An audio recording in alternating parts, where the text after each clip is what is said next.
నమస్తే welcome to our channel నేను miss సిరి ఈ రోజు మనతో పాటు ఉన్నారు ప్రముఖ సీనియర్ జర్నలిస్ట్ సిఎస్ రావు గారు నమస్కారం సార్ నమస్తే సిరి సార్ ఈ రోజు చూసినట్టయితే మన తెలంగాణ మాజీ ముఖ్యమంత్రిని ఏపీ ముఖ్యమంత్రి జగన్మోహన్ రెడ్డి గారు కలవడం జరిగింది అయితే ఆ కలయిక వెనకాల అంటే జస్ట్ పరామర్శించడమేనా లేకపోతే రాజకీయ కోణం ఇంకేదైనా ఉందా అంటే బీఆర్ఎస్ని నేషనల్ పార్టీగా చేయడం జరిగింది సో ఏపీలో కూడా వీటిని అంటే ఆ ఉలికిని తెలపాలని ట్రై చేస్తున్నారా లేకపోతే కాపు వెలమది ఏదైతే ఉందో సో దాని గురించి మాట్లాడేదే ఉందా అసలు ఏం జరిగి ఉంటుంది సార్ వాళ్ళిద్దరి మధ్య ప్రధానంగా జగన్మోహన్ రెడ్డి అలాగే కేసీఆర్ ఇద్దరు కూడా ఫక్తు రాజకీయవేత్తలు సరే ఈయన కాలు జారిపడ్డారు పరామర్శించడానికి వచ్చారని చెప్పి అఫీషియల్గా చెప్తున్నటువంటి వర్షన్ సో దాదాపు 2 ఏళ్ల తర్వాత జగన్మోహన్ రెడ్డి హైదరాబాద్ వచ్చారు హైదరాబాద్కి వచ్చి లోటస్ పాయింట్లో ఆయన ఫ్రెష్ అప్ అయ్యి అక్కడి నుంచి కేసీఆర్ ఇంటికి వచ్చారు నందినగర్లో ఉన్న కేసీఆర్ ఇంటికి వచ్చి పరామర్శించారు అనేది అఫీషియల్ న్యూస్ అందరికీ తెలిసినటువంటి న్యూస్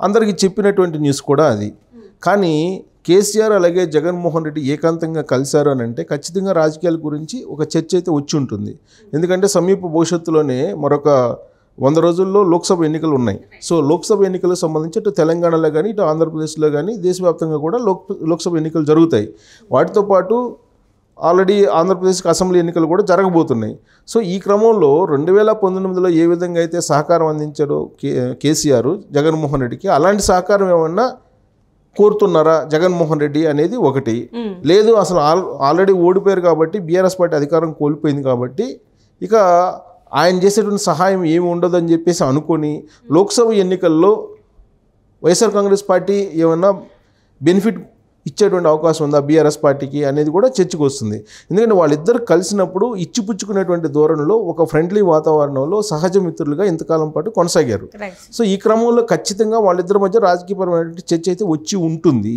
ప్లస్ ఇప్పుడు వస్తున్నటువంటి సర్వేల ప్రకారం ఏంటంటే ఆంధ్రప్రదేశ్లో జగన్మోహన్ రెడ్డి ఓడిపోయేటువంటి అవకాశం ఉంది తెలంగాణలో కేసీఆర్ మాదిరిగా అనేది వినిపిస్తూ ఉంది సో దాన్ని ఓవర్కమ్ చేయడానికి ఇప్పుడు ఏం చేస్తూ ఉన్నారు జగన్మోహన్ రెడ్డి ఆల్మోస్ట్ 2 విడతలుగా అభ్యర్థులు మార్చేశారు సుమారుగా 35 మందిని మార్చేశారు 3వ విడత కూడా కొంతమంది అభ్యర్థులు మార్చేటువంటి ప్రయత్నం చేస్తూ ఉన్నారు సో ఇన్ని రకాల ప్రయత్నాలు చేస్తున్నప్పటికీ కూడా అక్కడ జరిగేటువంటి ఎలక్షన్స్ కులాల ప్రాతిపదికన మతాల ప్రాతిపదికన జరిగేటువంటి అవకాశం ఉందని చెప్పి అక్కడ అంచనా వేస్తూ ఉన్నారు ప్రత్యేకించి ఆంధ్రప్రదేశ్లో వచ్చేటప్పటికి సామాజిక వర్గ ఈక్వేషను సంక్షేమ పథకాలు అలాగే ప్రాంతీయ ఈక్వేషన్ వీటి ఆధారంగా చేసుకొని ఎన్నికలు జరిగేటువంటి అవకాశం ఉందనేది గత ఎన్నికల చరిత్ర చెప్తూ ఉంది సో కాబట్టి ఆంధ్రప్రదేశ్లో సామాజిక వర్గాల పరంగా ఎన్నికలు జరుగుతాయి కాబట్టి దాన్ని ఏ విధంగా అనుకూలంగా మలుచుకోవాలనేది జగన్మోహన్ రెడ్డి ఆలోచిస్తూ ఉంటారు అందుకు సహాయ సహకారం జగన్మోహన్ రెడ్డి ఖచ్చితంగా కేసీఆర్ నుంచి తీసుకునేటువంటి అవకాశం ఉంది కారణం ఏంటంటే బీఆర్ఎస్ పార్టీ జాతీయ స్థాయిలో వాళ్ళు విస్తరించాలనేటువంటి ఆలోచన చేసిన తర్వాత ఆంధ్రప్రదేశ్లో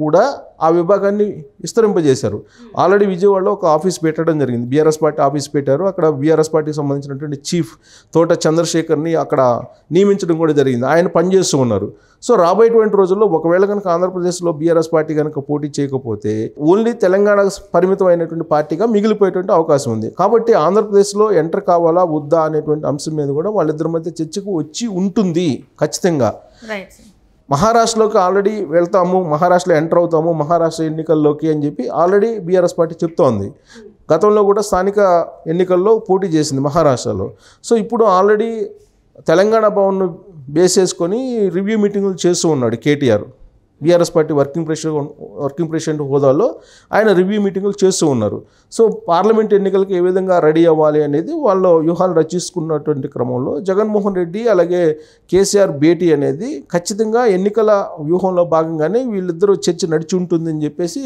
చర్చ నడుస్తూ ఉంది ఎందుకంటే కేసీఆర్కి ఈ హిప్ రీప్లేస్మెంట్ అయ్యి చాలా ఆల్మోస్ట్ 20 days అబోవ్ అయింది సో 20 days నుంచి రానటువంటి జగన్మోహన్ రెడ్డి పరామర్శించినటువంటి జగన్మోహన్ రెడ్డి ఆల్మోస్ట్ 20 days తర్వాత ఇప్పుడు వస్తున్నారు అని అంటే రాజకీయపరమైన అంశాలు ఖచ్చితంగా చర్చించి ఉంటారు పైగా ఇక్కడ రెడ్డి సామాజిక వర్గం ఎక్కువగా ప్రాబల్యం ఉంటుంది తెలంగాణలో సో రాబోయేటువంటి ఎన్నికల్లో లోక్సభ ఎన్నికల్లో జగన్మోహన్ రెడ్డికి సంబంధించినటువంటి అభిమానులు కానీ వైఎస్ ఫ్యామిలీకి సంబంధించిన అభిమానులు కానీ వీళ్ళందరూ ఉంటారు పైగా షర్మిల కాంగ్రెస్ పార్టీలో చేరారు ఇవాళ వైఎస్ఆర్ తెలంగాణ పార్టీని కాంగ్రెస్ పార్టీలో విలీనం చేశారు ఇన్ని పరిణామాలు జరుగుతున్నటువంటి క్రమంలో వాళ్ళిద్దరి మధ్య ఖచ్చితంగా రాజకీయపరమైనటువంటి ఇచ్చిపుచ్చుకునేటువంటి ధోరణిలో చర్చలు జరిగి ఉంటాయి దానికి ఇండికేషన్ ఏంటంటే చాలా ఆప్యాయంగా కేటీఆర్ అలాగే జగన్మోహన్ రెడ్డి వాళ్ళిద్దరూ కౌగలించుకోవటం, వాళ్ళు పరస్పరం ప్రోత్సహించుకోవటం చూస్తుంటే కనుక రాబోయేటువంటి ఎన్నికల్లో ఆంధ్రప్రదేశ్లో కానీ తెలంగాణలో కానీ ఇచ్చిపుచ్చుకున్నటువంటి దూరంలో లోక్సభ ఎన్నికలను కానీ లేదా ఆంధ్రప్రదేశ్ అసెంబ్లీ ఎన్నికలను కానీ ఫేస్ చేయాలి అనేటువంటి ఒక ఆలోచనతో ఉన్నట్టు మనం ఒక అభిప్రాయానికి రావచ్చు. సో ఇప్పుడు ఏ విధమైనటువంటి సహాయాన్ని జగన్మోహన్ రెడ్డి చేస్తాడు కేసీఆర్ అని అంటే, కేసీఆర్ ఇప్పుడు ఉండేటువంటి పరిస్థితుల్లో ప్రభుత్వంలో లేరు, ఆయన అధికారంలో లేరు. కానీ ఏ విధంగా సహాయం చేయగలరు అని అంటే ఆర్థికంగా సహాయం చేయగలరు. ఇప్పుడు ఉండేటువంటి పరిస్థితుల్లో జగన్మోహన్ రెడ్డికి ఆర్థిక సహాయం అవసరం లేదు. 2019లో ఆర్థిక సహాయం చేశారని చెప్పి అందరికీ తెలిసినటువంటి అంశమే. కానీ ఇప్పుడు ఆర్థికపరమైన సహాయం జగన్మోహన్ రెడ్డికి అవసరం లేదు. ఎందుకంటే 2019 నుంచి ఇప్పటి వరకు జగన్మోహన్ రెడ్డి అధికారంలో ఉన్నారు కాబట్టి.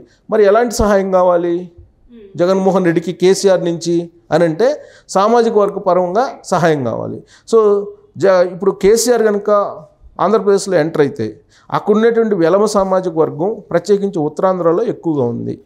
ఈ ఉత్తరాంధ్రలో బలహీనంగా వైఎస్ఆర్ కాంగ్రెస్ పార్టీ ఉంది. సో అక్కడ కనుక కేటీఆర్నో లేదంటే కేసీఆర్నో తీసుకెళ్ళి మీటింగులు పెట్టిస్తే లేదంటే అక్కడ ప్రచారం చేపిస్తే కనుక ఎంతో కొంత బెనిఫిట్ ఉంటుంది వైఎస్ఆర్ కాంగ్రెస్ పార్టీకి అనేది ఒక ఆలోచన ఉండొచ్చు. సహాయం ఏదన్నా చేయగలిగితే అలాంటి సహాయం తప్ప వేరే సహాయం చేసేదానికి అవకాశమే లేదు. పైగా వైఎస్ఆర్ కాంగ్రెస్ పార్టీని కాదని బీఆర్ఎస్ పార్టీ ఏపీలోకి ఎంటర్ కాదు. సో కాబట్టి ఈ ఒకవేళ ఎంటర్ కావాలన్నా వద్దా ఆంధ్రప్రదేశ్కి బీఆర్ఎస్ పార్టీ అనే దాని మీద కూడా చర్చించుకొని ఉంటారు. సో ఒకవేళ ఎంటర్ అయితే కనుక పొత్తు పెట్టుకొని ఎంటర్ అవ్వాలా లేదంటే పరోక్షంగా సహకారం అందించాలా అనే దాని మీద కూడా వాళ్ళిద్దరి మధ్య మంత్రాలు సాగి ఉంటాయి. ఎందుకంటే ఆల్రెడీ బీఆర్ఎస్ పార్టీ చీఫ్ తోట చంద్రశేఖర్ ఉన్నారు, ఆయన కాపు సామాజిక వర్గం. సో ఇప్పుడు పవన్ కళ్యాణ్ ద్వారా ఇబ్బంది కలుగుతుంది సామాజిక కోణం నుంచి చూస్తే జగన్మోహన్ రెడ్డికి. సో కాపు సామాజిక వర్గం ఓట్లు చీలిపోతున్నాయి కాబట్టి అక్కడ తోట చంద్రశేఖర్ని కానీ లేదంటే జేడీ లక్ష్మీనారాయణ కానీ ఇలాంటి వాళ్ళని ప్రోత్సహించడం ద్వారా ఇలాంటి వాళ్ళని ఎన్నికల ప్రచారంలోకి బలంగా తీసుకురావడం ద్వారా కాపు సామాజిక వర్గాన్ని ఓట్లు కనుక చీల్చడానికి ప్రయత్నం చేస్తారా, దానికి కేసీఆర్ సహకారం ఏమైనా ఉపయోగపడుతుందా, ఇలాంటి అంశాల మీద ఖచ్చితంగా వాళ్ళిద్దరి మధ్య ఒక చర్చ ఒక అవగాహన కుదిరి ఉంటుంది. సో కాబట్టి బీఆర్ఎస్ పార్టీ ఎంటర్ అవుతుందా లేదా అనే దాని మీద ఒక అవగాహనకు వచ్చి ఉంటారు. బట్ రాబోయేటువంటి రోజుల్లో బీఆర్ఎస్ పార్టీ ఆంధ్రప్రదేశ్లో ఎంటర్ అయి పరోక్షంగా జగన్మోహన్ రెడ్డికి అనుకూలంగా పనిచేసేటువంటి ఛాన్సెస్ అయితే కనిపిస్తున్నాయి వాళ్ళిద్దరు భేటీ ముగిసిన తర్వాత అని చెప్పి మనం ఒక కంక్లూషన్కి రావచ్చు. ఇప్పుడు మీరు ఇందాక చెప్పారు కదా సార్, అంటే పొత్తుల్లో వెళ్ళే అవకాశం ఉంది అని. ఒకవేళ పొత్తుల్లో వెళ్తే ఇప్పుడు అక్కడ అంటే ఇక్కడ తెలంగాణలో అయితే ఓడిపోయారు, అక్కడ గెలిచే ఛాన్సెస్ ఉంటాయంటారా? కేటీఆర్ వాళ్ళ మనుషుల్ని పెట్టినా కూడా కేసీఆర్ వాళ్ళ మనుషుల్ని పెట్టినా కూడా అక్కడ గెలిచే అవకాశాలు అంటే జగన్కి ప్లస్ అయ్యే అంశాలు ఉంటాయంటారా? సో ఇప్పుడు అక్కడ నిర్మాణం లేదు, బీఆర్ఎస్ పార్టీకి నిర్మాణం అయితే లేదు. కేవలం ఒక అధ్యక్షుడిని నియమించారు, తర్వాత క్షేత్రస్థాయికి నిర్మాణానికి వెళ్ళలేదు. ఆ పార్టీకి సంబంధించి సంస్థాగత నిర్మాణం ఎక్కడా జరగలేదు. కానీ మోరల్ సపోర్ట్ ఇస్తే జగన్మోహన్ రెడ్డికి ఉపయోగపడేటువంటి అవకాశం ఉంది. భవిష్యత్తులో రాబోయేటువంటి రోజుల్లో ఒకవేళ వైఎస్ఆర్ కాంగ్రెస్ పార్టీ సంబంధించిన ఎంపీలు ఏదన్నా ఎక్కువ మంది గెలుచుకుంటే అప్పుడు జాతీయ స్థాయిలో కేసీఆర్ జగన్మోహన్ రెడ్డి ఇద్దరికి కలిసి ఏదైనా ఢిల్లీ చక్రాన్ని తిప్పొచ్చు అనేటువంటి ఒక ఆలోచన చేసి కూడా ఉండొచ్చు. ఎందుకంటే ఆర్థికంగా ఇద్దరు కూడా బలమైనటువంటి రాజకీయవేత్తలు.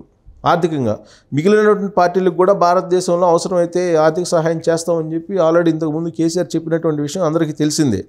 కాబట్టి ఇప్పుడున్నటువంటి పరిస్థితుల్లో డైరెక్ట్గా అలయన్స్ పెట్టుకునే అవకాశం లేదు. కానీ బట్ పరోక్షంగా అక్కడ సామాజిక వర్గ ప్రోత్సాహం లేదంటే సామాజిక వర్గ మద్దతు ఇవ్వడానికి పరోక్షంగా కేసీఆర్ యొక్క సహాయ సహకారాలని జగన్మోహన్ రెడ్డి తీసుకునేటువంటి అవకాశం ఉంది.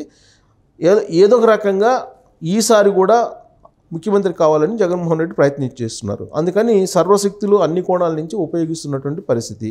ముఖ్యమంత్రి హోదాలో గతంలో కేసీఆర్ జగన్మోహన్ రెడ్డి అనేకసార్లు కలిశారు.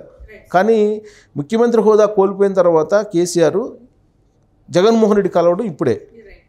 సో పైగా ఆయన ఏదో బాగలేదని చెప్పి కలుస్తున్నాను అన్నారు, కానీ బట్ అది ఎప్పుడో జరిగింది, ఇప్పుడు రీప్లేస్మెంట్ జరిగిందని చెప్పి. కానీ ఇప్పుడు కలవడం ఎందుకంటే ఎన్నికలు ఫిబ్రవరిలో షెడ్యూల్ రాబోతుంది, మార్చిలో ఎన్నికలు రాబోతున్నాయి. సో ఎన్నికల ముందు వీళ్ళిద్దరు కలిశారంటే కేవలం పరామర్శ కోసం వచ్చారని అంటే అదంత నమ్మకంగా లేదు. ఓకే, పరామర్శ కోసం వచ్చి ఉంటే ఉండొచ్చు, బట్ రాజకీయపరమైన అంశాలు ఖచ్చితంగా చర్చకు వచ్చి ఉంటాయి. ప్లస్ దీంట్లో మళ్ళీ నరేంద్ర మోడీ బీజేపీ వాళ్ళ యొక్క ఈక్వేషన్ ఏంటి వీటి మీద కూడా పరస్పరం చర్చించుకొని ఉంటారు. ఇప్పుడు తెలంగాణలో కూడా బీఆర్ఎస్ పార్టీ అసలు బతుకుతుందా లేదంటే ఉంటుందా ఉండదా అనేటువంటి చర్చ నడుస్తుంది. సో కాబట్టి వయా మీడియాగా జగన్మోహన్ రెడ్డి ద్వారా ఒక సందేశం బీజేపీ పంపించడానికి కేసీఆర్ ఉన్న ప్రయత్నం చేశారా, ఇలాంటిది కూడా ఉన్నాయి. రకరకాల కోణాలు ఉన్నాయి. జాతీయ స్థాయి నుంచి రాష్ట్ర స్థాయి రాజకీయాల వరకు వాళ్ళిద్దరి మధ్య ఆ ఉన్న కొద్దిసేపు ఖచ్చితంగా చర్చకైతే వచ్చి ఉంటాయి important points. Plus Chandrababu Naidu గురించి కూడా మాట్లాడుకొని ఉండొచ్చు అక్కడ. సో ఇవన్నీ ఉంటాయి. రాబోయేటువంటి ఎన్నికల్లో వీళ్ళిద్దరూ పరోక్షంగా మాత్రం సహాయ సహకారాలు అందించుకునేటువంటి అవకాశం ఉంది, ప్రత్యక్షంగా కాకపోయినప్పటికీ. Right, thank you so much sir. Thank you.